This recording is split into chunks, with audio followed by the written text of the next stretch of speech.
Greetings, everybody. My name's John Campea, and this is my quick review of a really terrible, terrible movie, Daniel Radcliffe's new film, The Woman in Black. Now, for those of you who haven't really seen the trailers or don't much, here's the basic idea.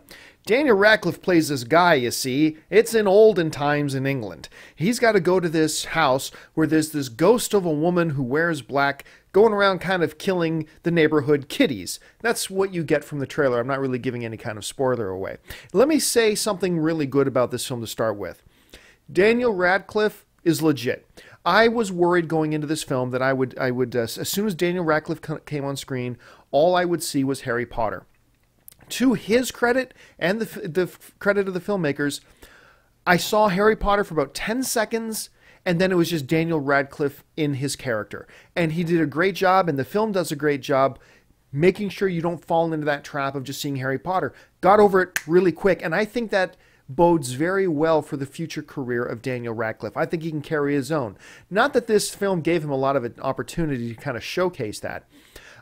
There's really nothing good about this film. You'd think it would be creepy, and the trailers kind of make it seem like maybe it's creepy, but it's not creepy. It's just kind of dull. Here's a great example. All the scares in this film are the laziest kind of scares. They're the scares not of atmosphere and tension, but scares of boo, something jumping out from around the corner. And that's all this film is. It had to have been about, I don't know, I lost count of the amount of times that they try to scare you by something jumping out going, nah! And not only that, it's so lazy in that sense, but the director and the filmmakers think you are so stupid, they think the audience is so dumb, that we'll never catch something. You know, Daniel, you see it in the trailer, so once again, it's no spoilers here. Daniel Radcliffe is standing there, looking around, and then in the background you see a shadow move, right? That could be creepy, except that the director and the filmmakers think you're so stupid, you're too dumb to notice that on your own. So every time something remotely creepy happens on screen, like a shadow moving, or maybe a face appearing in glass, or something like that, it has to be accompanied by this really loud musical hit. It's like, in case you're too much of an idiot to see the shadow move, we're going to give you this really loud, obnoxious audio cue that you should be jumping out of your seat. Daniel Radcliffe turns around and sees something he didn't think it would be there.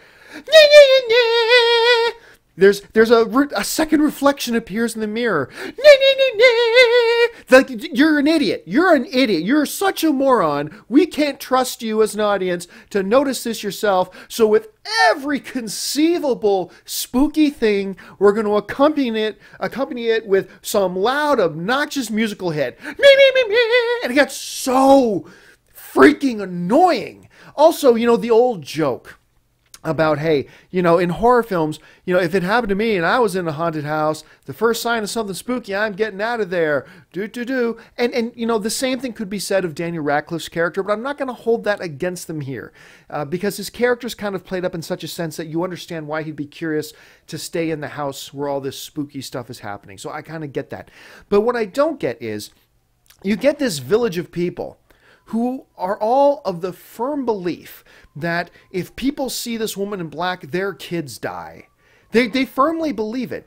And yet when Daniel Radcliffe shows up and wants to go to this dead woman's house or whatever, instead of just coming out and saying, look, I mean, what they do is, you know, you should just go. You should go back to London. Just very mysterious. They don't actually explain anything. Just say, oh, yeah, you should just go. No, nothing to see here. No. Look, if they really think their kids are going to die, you expect at some point they're going to stop them and say, look, we can't explain why right now, but bad things happen to us when people go to that house. Therefore, we would really appreciate it if you not go. Can you do that for us, please? No. So I never buy into the fact that these people actually think their kids' lives are in danger. And 80% of the movie, nothing happens. Here's 80% of the movie is Daniel Radcliffe by himself walking around the house looking around corners. That's 80% of The Woman in Black. Daniel Radcliffe alone in the house, walking around, no dialogue, investigating a creepy sound. Oh. And then 2 minutes later, there's another creepy sound. Oh. And then maybe one more creepy sound. Oh. And then a shadow moves in the background.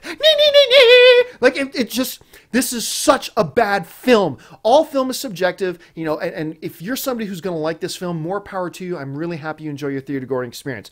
But there are critics out there, the majority of critics out there are giving this film a positive review. You're out of your mind. This is a bad movie. It's a bad movie. It's as bad as a horror film. It's bad as anything else. The one redeeming quality is that Daniel Radcliffe, I believe, has shown that he can go beyond Harry Potter. I'll look forward to what he does next, but I'll never watch this again. I highly recommend you avoid Woman in Black. Anyway, that's just my take out of it. Out of 10, I'm going to give it maybe a 3. Thanks for joining me, and until next time, bye-bye.